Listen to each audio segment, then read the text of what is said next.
ये इसका सिलेबस है, बेसिक इलेक्ट्रिकल इंजीनियरिंग का, राइट।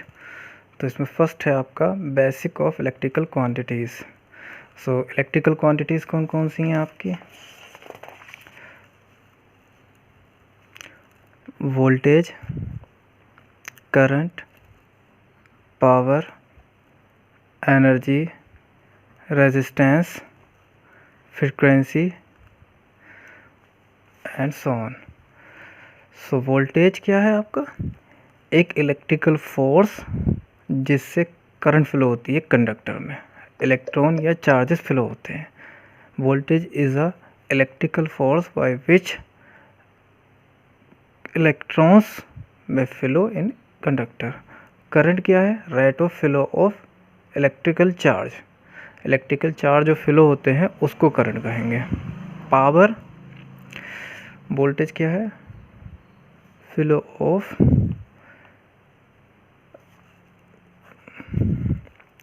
इलेक्ट्रिकल फोर्स, ठीक है, इलेक्ट्रिकल फोर्स जिसके थ्रू इलेक्ट्रॉन फ्लो होते हैं। करंट क्या है? Rate of flow of charge, ठीक है, जो चार्ज के फ्लो की दर है, रेट है। कंडक्टर है हमारे पास, ठीक है, इसमें काफ़ी सारे इलेक्ट्रॉन हैं, राइट। ये इलेक्ट्रॉन पे जब हम प्रेशर लगाते हैं वोल्टेज का, तो क्या होता है? इलेक्ट्रॉन फ्लो होते हैं। तो वोल्टेज का एक प्रेशर, और इलेक्ट्रॉन जो फ्लो हो रहे हैं वो क्या है? करंट। इलेक्ट्रॉन का चलना करंट। अच्छा, एनर्जी क्या होती है? एनर्जी होती है कैपेबिलिटी ऑफ डूइंग वर्क, यानी काम करने की जो कैपेबिलिटी है, वर्क करने की कैपेबिलिटी ऑफ डूइंग वर्क, यानी काम करने की जो क्षमता है वो एनर्जी होती है। किस में मेजर करते हैं? जूल में, ठीक है। और पावर क्या है? वही जो काम करने की कैपेबिलिटी थी उसकी रेट, यानी rate of capability of doing work. Power की यूनिट होती है वाट, ठीक है। वोल्टेज की यूनिट वोल्ट, करंट की यूनिट एम्पियर, राइट। वोल्टेज की यूनिट वोल्ट, करंट की यूनिट एम्पियर, एंड पावर की यूनिट वाट। और एनर्जी की यूनिट क्या होती है? जूल, ठीक, एनर्जी की यूनिट जूल। और रेजिस्टेंस की यूनिट होती है आपकी ओम। और रेजिस्टेंस क्या है? Resistance is the property of material, किसी मटेरियल की प्रॉपर्टी जो क्या करती है? अपोज करती है, ठीक है, oppose the flow of current,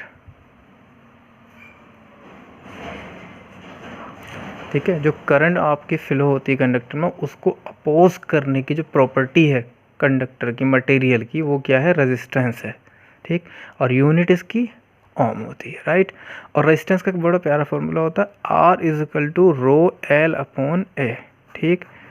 अब आर तो उस मटेरियल का, जो कंडक्टर हमने लिया है उसका रेजिस्टेंस है, रो क्या है? उसकी स्पेसिफिक रेजिस्टेंस, स्पेसिफिक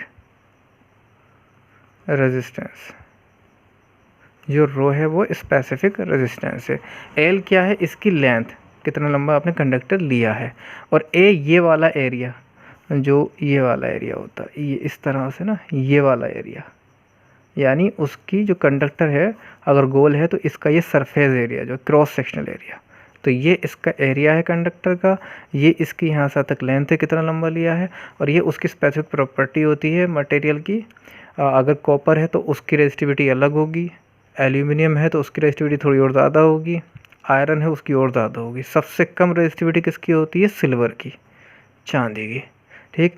तो रेजिस्टेंस का formula R is equal to rho L upon है, और यूनिट रेजिस्टेंस की ओम।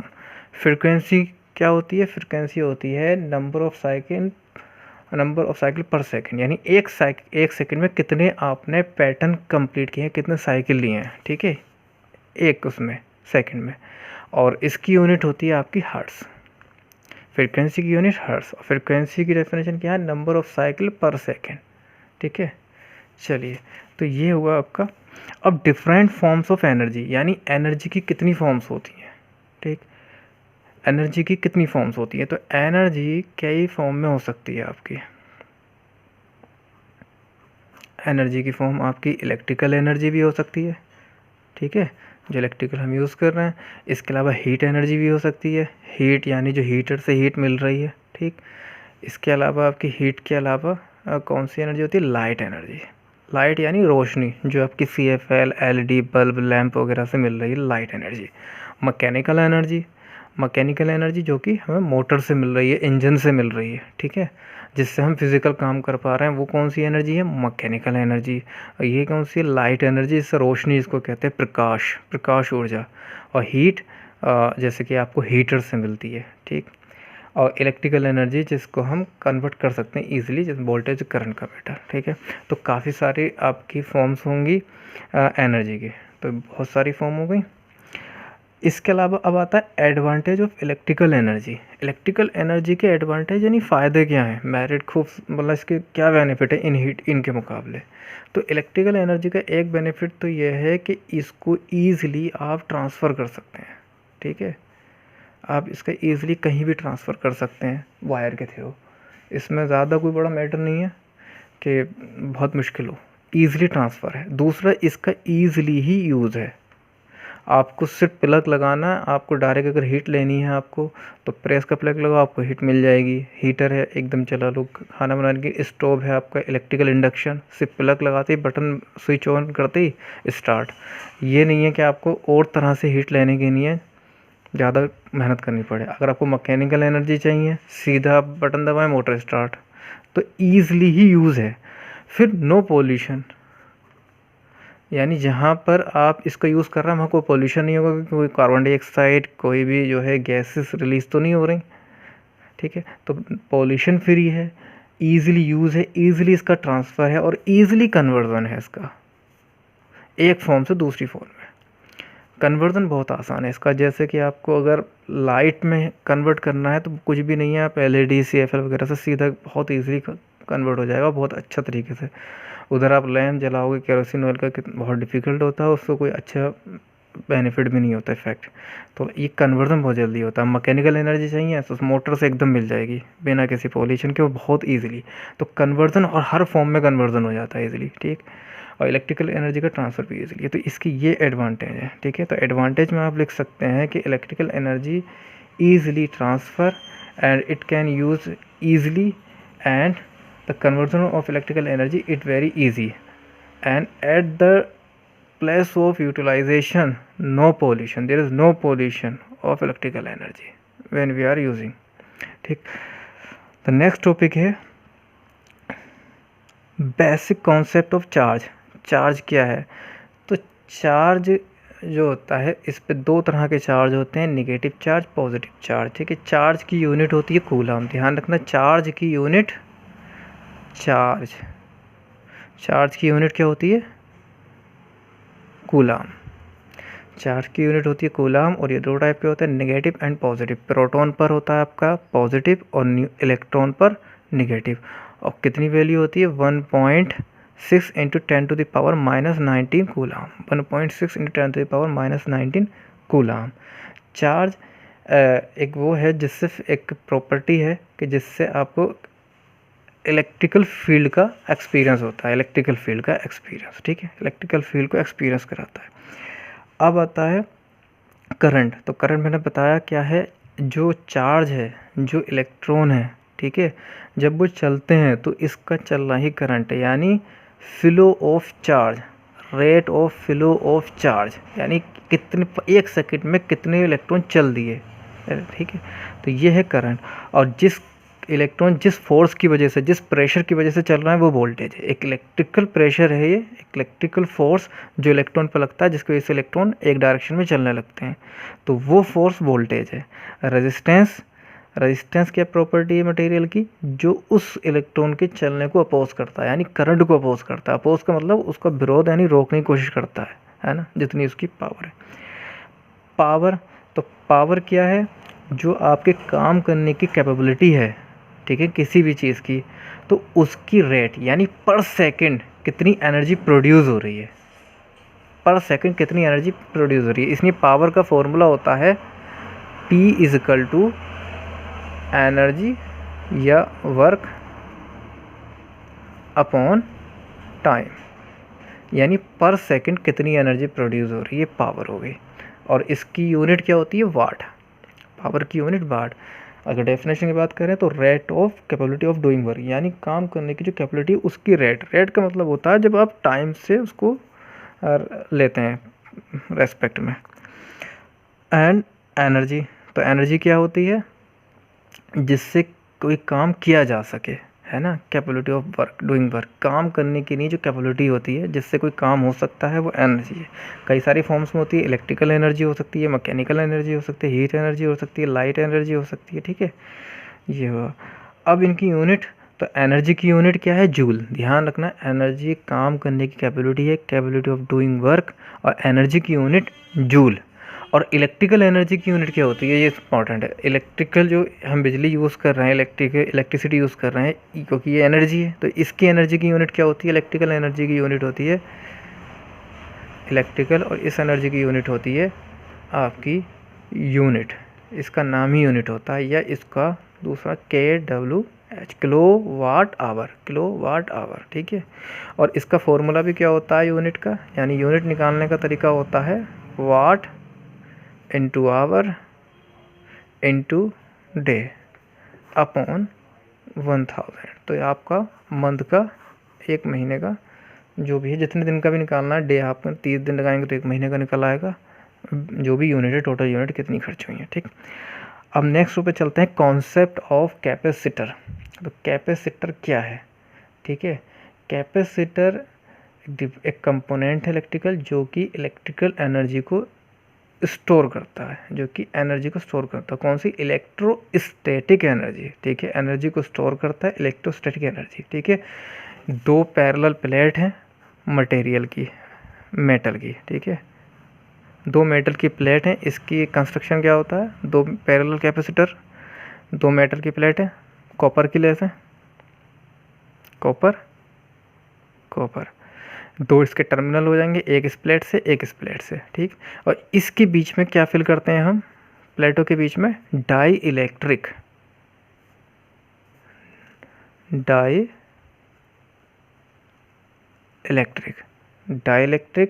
मटेरियल, जैसे कि आपका माइका, गिलास, पेपर, वैक्स, ठीक है, पॉलिस्टर, सिरेमिक, ठीक, और इलेक्ट्रोलाइटिक। तो ये इतनी चीज़ें मटेरियल फिल करते हैं इसमें। अगर हमने माइका फिल करा है तो कौन सा कैपेसिटर कहलाएगा, माइका कैपेसिटर। तो अब आपसे पूछा जाए कि माइका कैपेसिटर कौन सा होता है, माइका कैपेसिटर वो होता है जिसमें डाइलेक्ट्रिक जो है माइका होती है, जिसमें माइका फिल होती है, वो माइका कैपेसिटर है। जिसमें गिलास होता है जिस कैपेसिटर के अंदर फिल एज अ डाइलेक्ट्रिक, वो गिलास कैपेसिटर है। जिसमें डाइलेक्ट्रिक पेपर होता है वो पेपर कैपेसिटर, जिसमें डाइलेक्ट्रिक वैक्स होता है, जिसमें डाइलेक्ट्रिक सेरामिक होता है वो सेरामिक कैपेसिटर, जिसमें डाइलेक्ट्रिक इलेक्ट्रोलाइट होता है वो इलेक्ट्रोलाइटिक कैपेसिटर होता है, ठीक है, इलेक्ट्रोलाइटिक कैपेसिटर होता है। तो कैपेसिटर क्या है, दो पैरेलल प्लेट के बीच में डाइलेक्ट्रिक मटेरियल होता है। और अगर कोई डाइलेक्ट्रिक मटेरियल नहीं है तो क्या होगी, हवा होगी, जाहिर सी बात है, एयर होगी, तो वो एयर कैपेसिटर हो गया, ठीक है, जिसमें कुछ नहीं हुआ। और डाइलेक्ट्रिक फिल करने से इसकी कैपेबिलिटी बढ़ जाती है, ठीक है, डाइलेक्ट्रिक फिल करने से कैपेसिटर की कैपेबिलिटी बढ़ जाती है। कैपेसिटर क्या करता है, एनर्जी को स्टोर करता है। कौन सी एनर्जी होती है, वो इलेक्ट्रोस्टैटिक एनर्जी, ठीक। और कैपेसिटेंस जो होती है, कैपेसिटेंस यानी कितनी वो स्टोर कर लेता है, इसकी स्टोर करने की जो कैपेबिलिटी होती है वो कैपेसिटेंस है, ठीक है ना। जैसे एक डिब्बा है आपका, तो मान लीजिए इसमें कितना आप पानी स्टोर कर सकते हैं, ठीक है। एक बड़ा डिब्बा होगा तो उसमें ज़्यादा पानी स्टोर हो जाएगा, ठीक। तो इसमें ज़्यादा पानी स्टोर होगा, इसमें कम। तो ऐसी इसमें एनर्जी स्टोर होती है, तो कितनी एनर्जी स्टोर होगी, जितना बड़ा होगा उतनी ज़्यादा एनर्जी स्टोर होगी।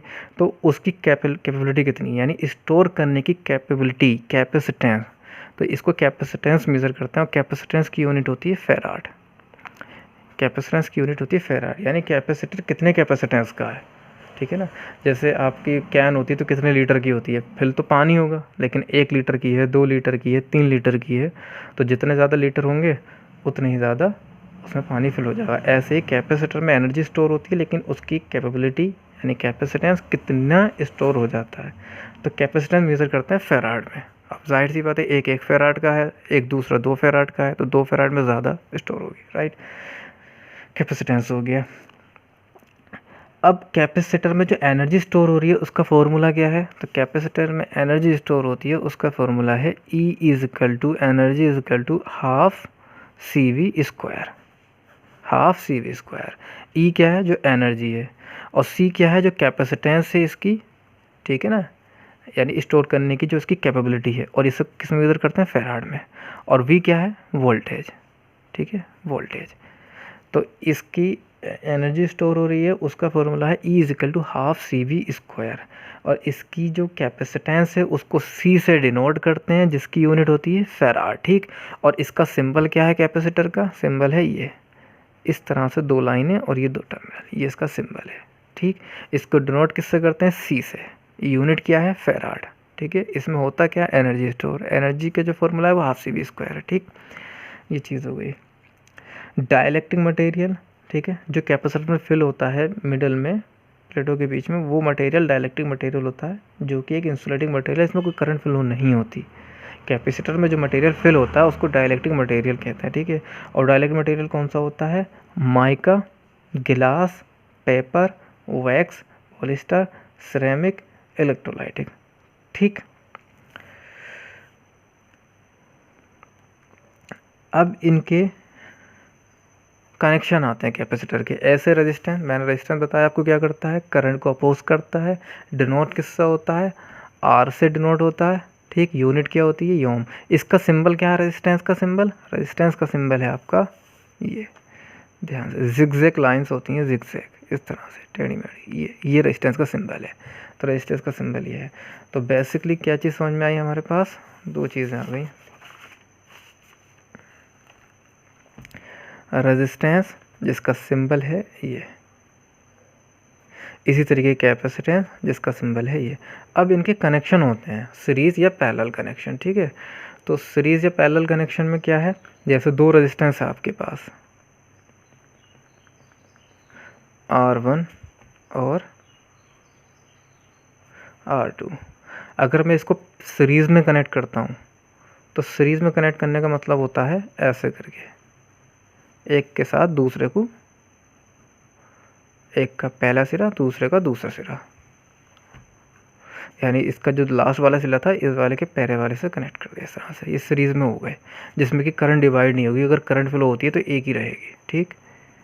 तो ये सीरीज़ में हो गया। सीरीज़ में जो टोटल रेजिस्टेंस होगा यहाँ से यहाँ तक का, एक पॉइंट से लास्ट शुरू के पॉइंट से लास्ट के पॉइंट तक, तो उसका फॉर्मूला क्या? RT = R1 + R2। ऐसे अगर और जुड़े होते तो काफ़ी सारे, ये इसका फॉर्मूला हो गया सीरीज में रेजिस्टेंस का। अगर रेजिस्टेंस पैरेलल में जोड़े जाते तो पैरेलल में क्या होता है? ऊपर नीचे एक, यानी पहले से पहले वाला सिरा,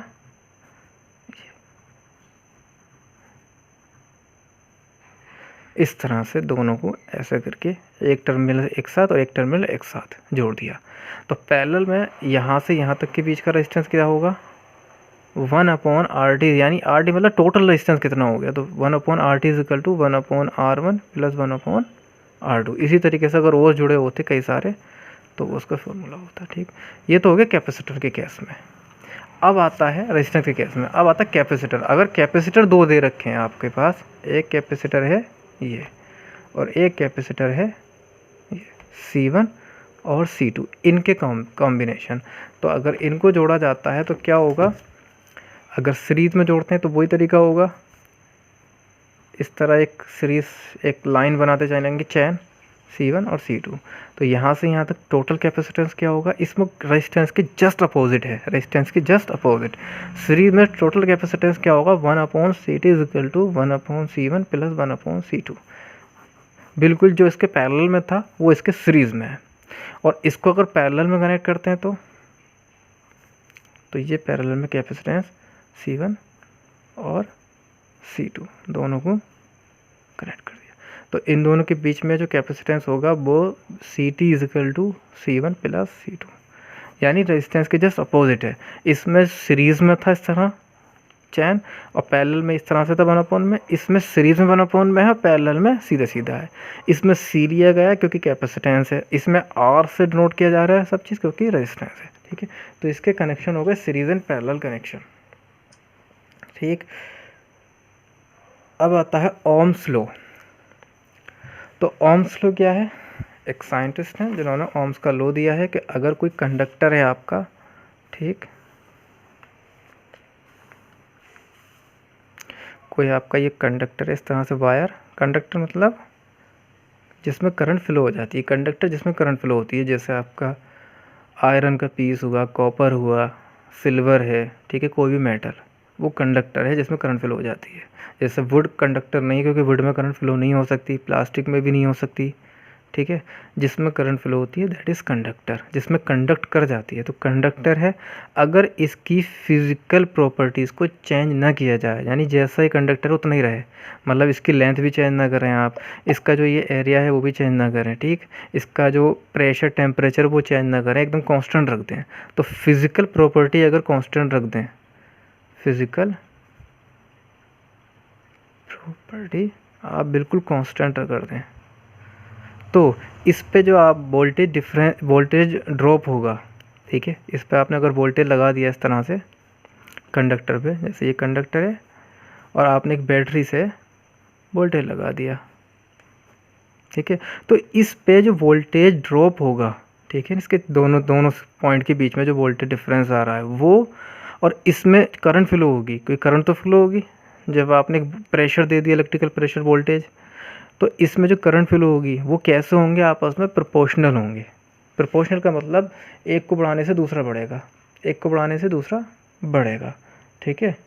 जैसे ये वाला वोल्टेज बढ़ाएंगे तो करंट बढ़ेगी, करंट बढ़ेगी तो वो इसके बीच में जो पोटेंशियल डिफरेंस हो रहा है, ड्रॉप हो रहा है, वो भी बढ़ेगा, यानी B proportional to I, B proportional to I, यानी इसको बढ़ाने से ये बढ़ेगा, इसको बढ़ाने से ये बढ़ेगा, ठीक है, दोनों एक दूसरे के प्रोपोर्शनल है, ठीक। वोल्टेज के बढ़ने से करंट बढ़ेगी साथ साथ, ठीक। तो प्रोपोर्शनल का मतलब ये होता है, एक उस पर आपने करंट ले ली एक्सिस पे और एक एक्सिस पे आपने वोल्टेज ले लिया, तो जैसे जैसे वोल्टेज बढ़ेगा वैसे वैसे करंट बढ़ेगी, उसका ग्राफ सीधा इस तरह से आएगा कि आप जितना इधर को बढ़ रहे थे उतना इधर को बढ़ रहे थे, तो बीच में सीधे जा रहा है, ठीक है, और ये जो जाएगा ये रेजिस्टेंस को शो करेगा, ठीक। तो है कि आपका volt V proportional to I.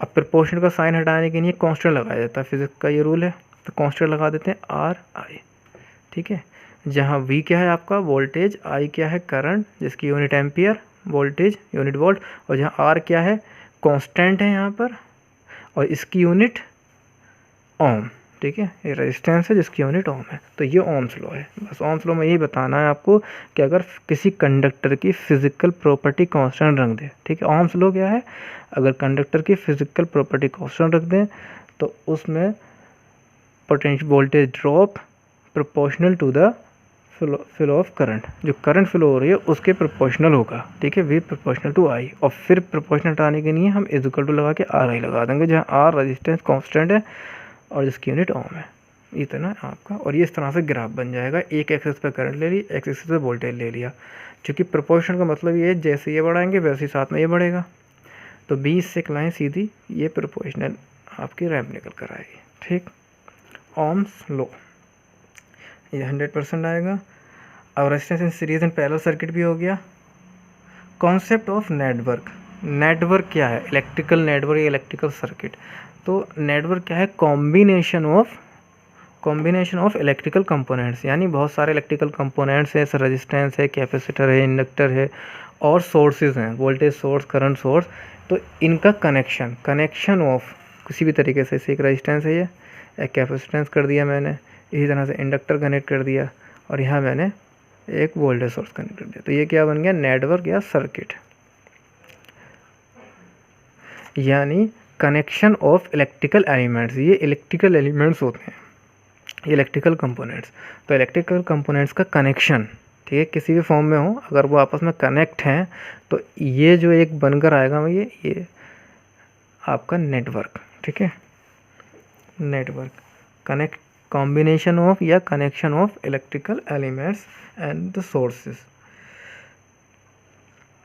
Active and passive element क्या है, मैंने बताया आपको, एलिमेंट जो इलेक्ट्रिकल कंपोनेंट है, जैसे कि रेजिस्टेंस है, कैपेसिटेंस है, इंडक्टर है, या आपका ट्रांजिस्टर है, डायोड है, ठीक है।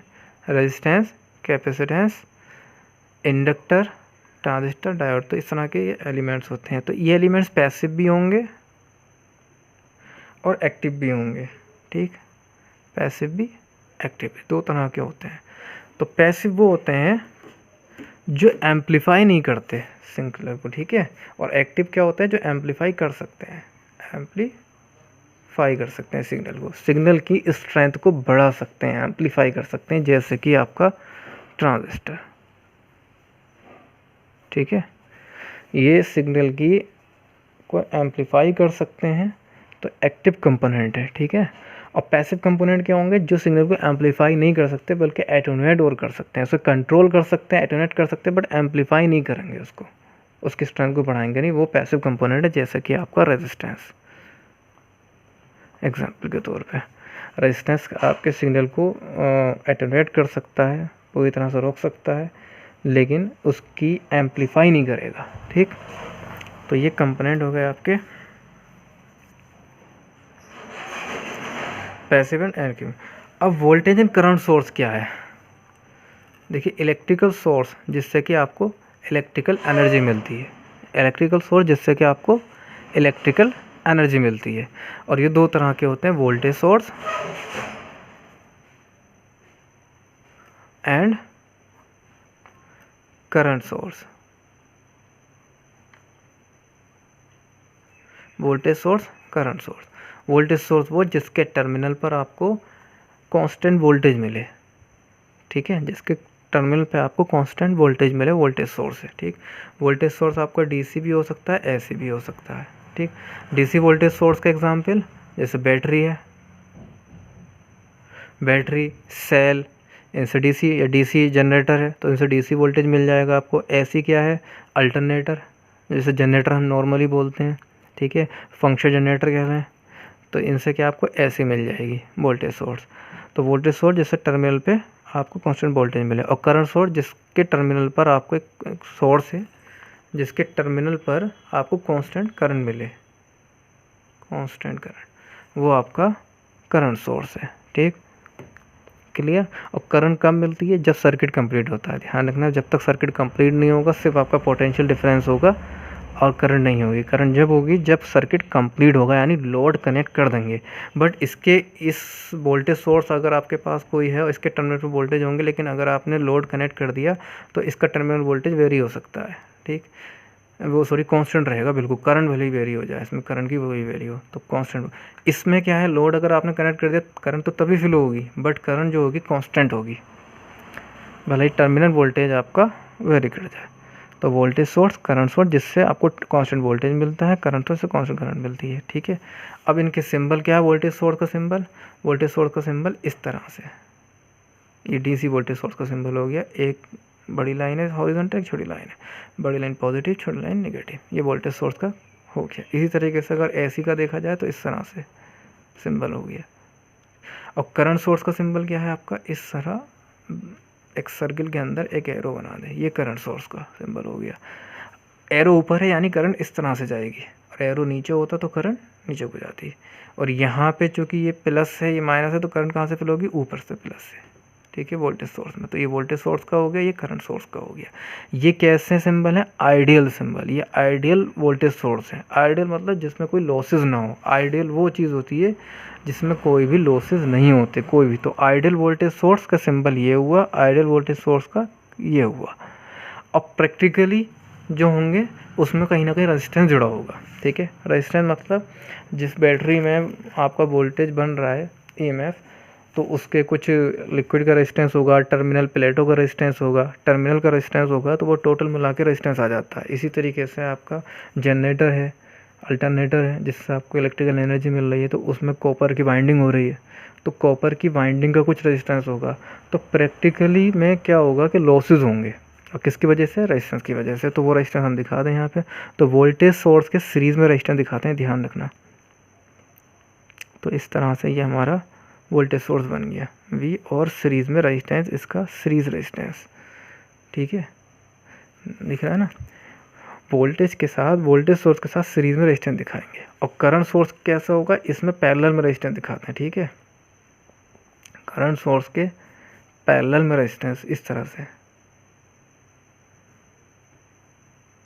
पैरेलल में से एक करंट है इसके पैरेलल में, यानी प्रैक्टिकली करंट सोर्स वो होगा जिसके पैरेलल में रेजिस्टेंस होगा और प्रैक्टिकली वोल्टेज सोर्स जिसके सीरीज में रेजिस्टेंस होगा। ठीक, अब आता है इनका कन्वर्जन, यानी एक सोर्स का दूसरे में कन्वर्जन, यानी वोल्टेज को करंट में कन्वर्जन करें और करंट सोर्स को वोल्टेज सोर्स में कन्वर्जन करें। ठीक, तो देखते हैं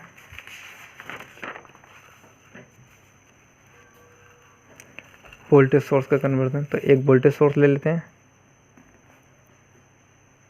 ये क्वेश्चन है आपका कि एक वोल्टेज सोर्स आपको दिया हुआ है जिसमें सीरीज रेजिस्टेंस आपका 2 ओम है और वोल्टेज आपका 10 वोल्ट है। ये एक वोल्टेज सोर्स है जिसका टर्मिनल वोल्टेज 10 वोल्ट और 2 ओम इसका इंटरनल रेजिस्टेंस है।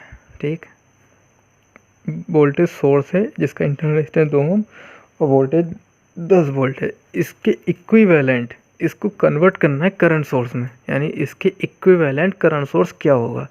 तो पहले हम क्या कर लेते हैं, इक्विवेलेंट करंट सोर्स बना लेते हैं।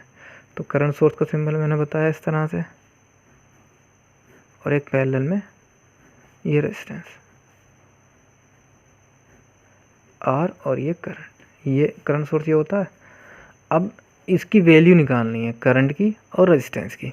वोल्टेज सोर्स तो हमें दे दिया क्वेश्चन में, ये हमें क्वेश्चन में दे दिया कि 2 ओम सीरीज में रेजिस्टेंस है और 10 वोल्ट है, ये एक वोल्टेज सोर्स है। आपको करंट सोर्स बनाना है, इसको करंट सोर्स में कन्वर्ट करना है, इक्विवेलेंट करंट सोर्स। तो इक्विवेलेंट करंट सोर्स में जाहिर से 2 चीज़ें हमें फाइंड आउट करनी है, कैलकुलेट करंट और रेजिस्टेंस। तो रेजिस्टेंस देखिए सेम होगा, जो इसका रेजिस्टेंस होगा वोल्टेज सोर्स का वही करंट सोर्स का रेजिस्टेंस होगा, दोनों के सोर्स का रेजिस्टेंस सेम होता है। तो रेजिस्टेंस तो कितना हो गया, 2 ओम मिल गया, बहुत सिंपल ही। ठीक, अब करंट क्या है, तो करंट का फॉर्मूला I = V/R होता है, बस सिंपल सा I = V/R निकाल लीजिए। V कितना है 10 और R कितना है 2, V/R है तो V 10 R 2, 2 5 10, 5 आ गया। तो करंट कितनी आ गई, 5 एम्पियर। ध्यान रखना करंट की यूनिट एम्पियर। तो ये आपका आ गया अच्छा खासा। पहले आपको उसने कहा कि करंट सोर्स बनाइए, कन्वर्ट करिए, तो करंट सोर्स हमने ड्रॉ कर लिया। फिर हमें देखा कि I और R चाहिए, हमें 2 वैल्यू चाहिए। R सेम होता है दोनों का, तो वो भी मिल गया। और I कैसे मिलेगा, V/R से। सिर्फ 2 निकालना है आपको, R और I। ऐसे ही सपोज करिए उसने करंट सोर्स दे दिया क्वेश्चन में कि एक करंट सोर्स है प्रैक्टिकली, इसका इंटरनल रेजिस्टेंस आपका 3 ओम है और करंट आपका कितना है 4 एम्पियर, 4 एम्पियर। ठीक, जो करंट है 5 एम्पियर और रेजिस्टेंस 3 ओम है। इसका इक्विवेलेंट, इस सोर्स का इक्विवेलेंट आपको voltage source calculate find out करना है, यानी इसको वोल्टेज सोर्स में कन्वर्ट करना है। तो वोल्टेज सोर्स पूछा है तो सीधा इक्विवेलेंट वोल्टेज सोर्स पहले ही बना ले। सिंबल क्या है हमारा इसका, ये इस तरह से ये होता है वोल्टेज सोर्स का सिंबल, सीरीज में रेजिस्टेंस और ये वोल्टेज। अब इसमें क्या करना है, 2 चीज़ें फाइंड आउट करनी है, एक ये और एक ये। तो रेजिस्टेंस तो पता है ये सेम होता है दोनों सोर्स का, तो रेजिस्टेंस कितना हो गया 3 ओम, रेजिस्टेंस मिल गया। निकालना क्या आपको, वोल्टेज।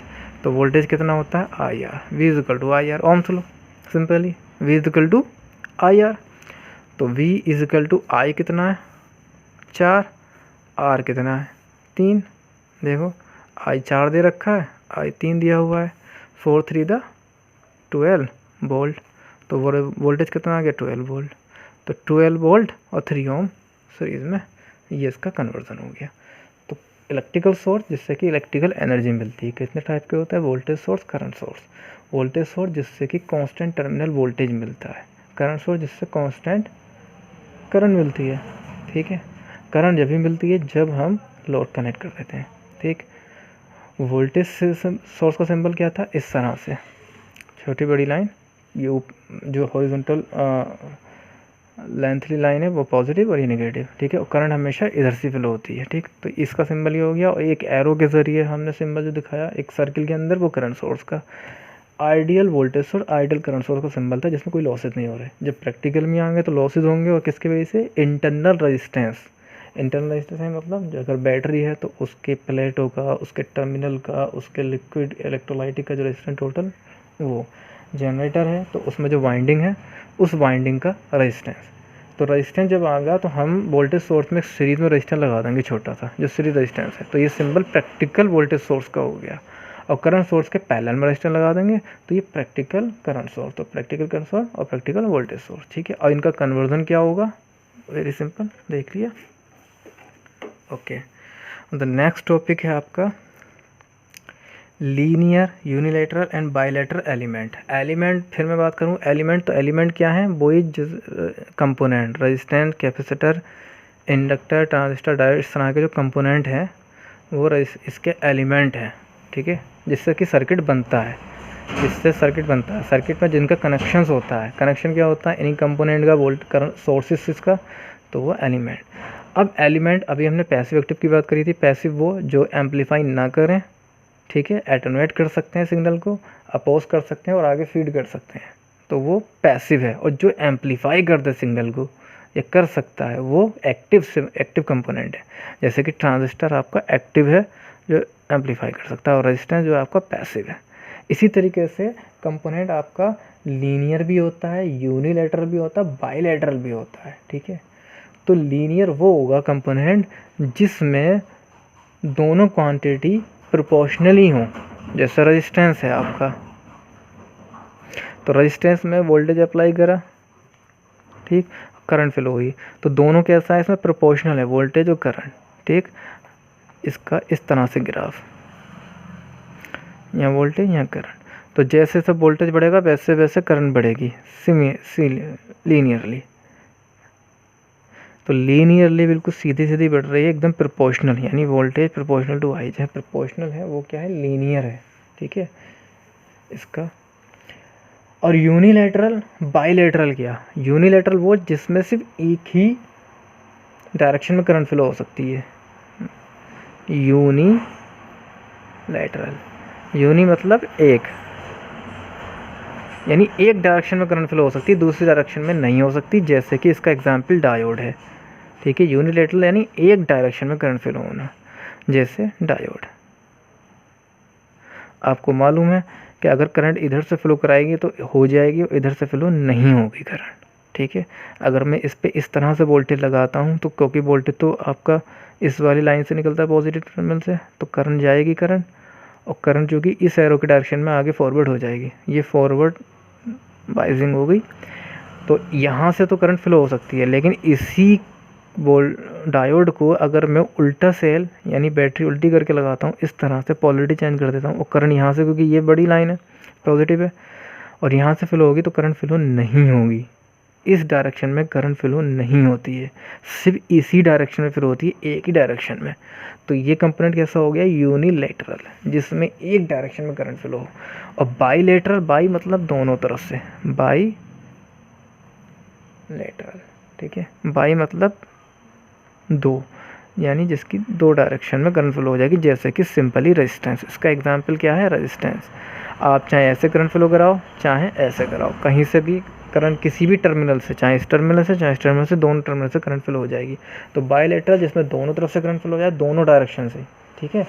और यूनिलैटरल जिसमें एक ही डायरेक्शन से करंट फ्लो हो। तो एलिमेंट यूनिलैटरल का एग्जांपल डायोड है, जिसमें सिर्फ एक ही डायरेक्शन में करंट फ्लो होती है, फॉरवर्ड वाइजिंग में। और रेजिस्टेंस में दोनों तरफ से करंट फ्लो हो जाती है, तो ये कैसा है आपका, बाइलैटरल, ठीक है। अब आता है voltage and current division rule. इसकी यहाँ थ्योरी पे देख लेते हैं। Linear element, these are element in which the constituent relation between voltage and current is a linear function। कैसा होगा, लीनियर होगा, ठीक है। और ये सुपरपोजिशन प्रिंसिपल को फॉलो करते हैं, लीनियर, ठीक है। दोनों के बीच में लीनियर और प्रोपोर्शनली रहेगा। यूनिलैटरल जिसमें सिर्फ एक ही डायरेक्शन में करंट फ्लो होगी, वन डायरेक्शन ओनली। और बाइलैटरल जिसमें कि बोथ डायरेक्शन, ठीक है, दोनों डायरेक्शन में करंट फ्लो होगी। इसमें देखो, अगर सेल इस तरह से है तो इसमें, और सेल इस तरह से तो करंट ऐसे भी फ्लो हो जाएगी, ठीक। अब आता है आपका voltage and current division rule. Voltage and current division rule, तो इसमें एक बेसिकली चीज़ समझ लें, वोल्टेज एंड करंट डिवीज़न। आपका सर्किट दो तरह का होता है, सीरीज और पैरेलल, ठीक है। Series parallel. जब कंपोनेंट सीरीज़ में जुड़े हुए हैं एक चैन के फॉर्म में तो वो सीरीज़ है। जैसे कि अगर मान लो मैं रेजिस्टेंस ही जोड़ रहा हूँ तो एक रेजिस्टेंस ये, दूसरा ये, तीसरा ये, चौथा ये, ठीक है। और पैरेलल मतलब जिसमें दोनों के सेम टर्मिनल एक साथ जुड़े होंगे, दूसरा भी सेम टर्मिनल एक साथ जुड़ा हुआ है। ऐसे अगर तीसरा है तो इस तरह से इनके एक टर्मिनल एक साथ और दूसरे टर्मिनल एक साथ जुड़े हों तो वो पैरेलल में। तो ध्यान रखिए सीरीज़ में आपका वोल्टेज डिवाइड होता है। सीरीज़ में क्या डिवाइड होता है? वोल्टेज डिवाइड होता है, ठीक है। हर कंपोनेंट पे अलग अलग वोल्टेज होगा, इस पे वोल्टेज अलग होगा, इस पे वोल्टेज अलग होगा, इस पर अलग, इस पर अलग, ठीक। तो सीरीज़ में वोल्टेज डिवाइड होता है और पैरेलल में करंट डिवाइड होती है। इसमें करंट अलग होगी, इसमें करंट अलग होगी, इसमें करंट अलग होगी। मान लीजिए I1, I2 और I3। तो पैरेलल में करंट डिवाइड होती है, सीरीज़ में वोल्टेज डिवाइड होता है। तो वोल्टेज डिवीज़न रूल किसके नहीं रहा? सीरीज़ में voltage division rule, voltage division rule. और पैरेलल क्या है? करंट डिवीज़न रूल, ठीक। Voltage division rule, current division rule. तो वोल्टेज डिवीज़न रूल क्या है ये देख लेते हैं आप। दो रेजिस्टेंस आपके इस तरह से जुड़े हुए हैं R1, R2 और इस पे आपने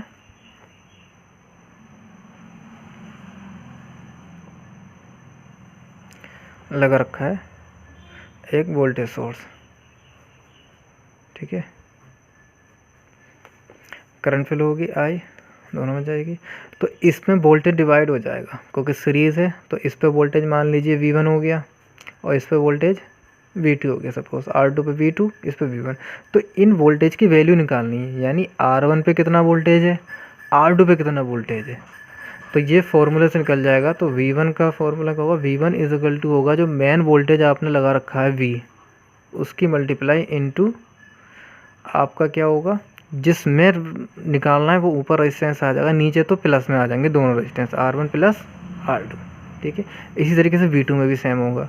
V2 इज इक्वल टू जो मेन वोल्टेज है वो मल्टीप्लाई नीचे डिवाइड होगा दोनों से, R1 प्लस R2 दोनों रेजिस्टेंस है। और ऊपर कौन सा होगा? जो V2 है R2।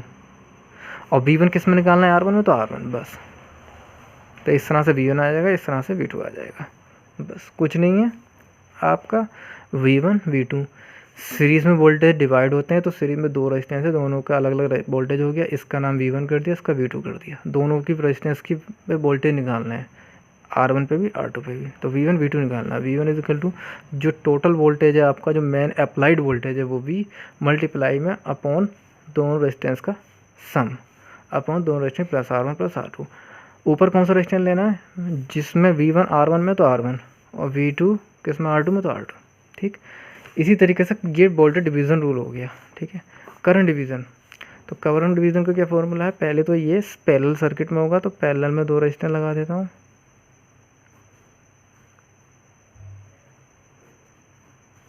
और इस तरह से इसमें करंट वोल्टेज लगाने के बाद ये, और इसमें फिल हो जाएगी करंट, ठीक है। अब ये R1 रेजिस्टेंस है, R2 रेजिस्टेंस है, तो वोल्टेज तो सभी सेम ही रखा है। मैं V1 V2 तो कोई चक्कर ही नहीं, इस पर भी, इस यहाँ B वोल्टेज है तो इस पर भी होगा, इस पर भी होगा, सिर्फ डिवाइड होगी करंट। तो मान लीजिए R1 में I1 करंट फ्लो हो गई, इसमें I2 करंट फ्लो हो गई। अब दोनों में करंट निकालनी है कि इस रेजिस्टेंस में करंट कितनी होगी, इसमें करंट कितनी होगी जो डिवाइड हुई है। तो I1 इज इक्वल टू क्या होगा? मेन करंट आपकी I इंटू अपॉन में दोनों रेजिस्टेंस का plus R1 plus R2, same वही जो इसमें कह रहे थे, बस इसमें वोल्टेज की जगह I हो गया। इसी तरीके से I2 is equal to main current into upon में R1 प्लस R2। अब ऊपर क्या आएगा देखिए, I1 किस में? R1 में, तो बस उल्टा करना है, जिसकी करंट निकालनी है उसके अपोजिट वाला रेजिस्टेंस लेना है, तो R2 लेंगे। और I2 कहाँ है? ये वाली है, तो इसके अपोजिट लेंगे R1। तो ये आपका I1 का फॉर्मूला और ये I2 का फॉर्मूला, राइट। कुछ नहीं है, बहुत सिंपल है।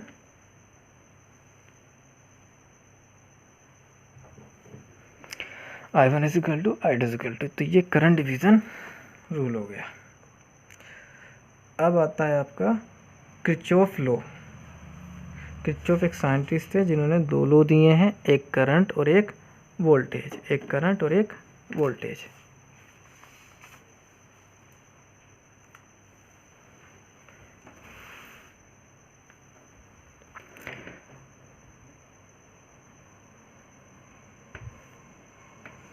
किरचॉफ।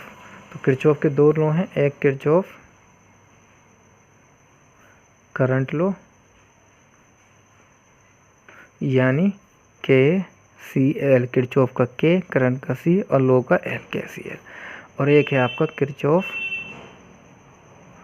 वोल्टेज लॉ, ठीक है। तो Kirchhoff voltage law KVL, right, KVL।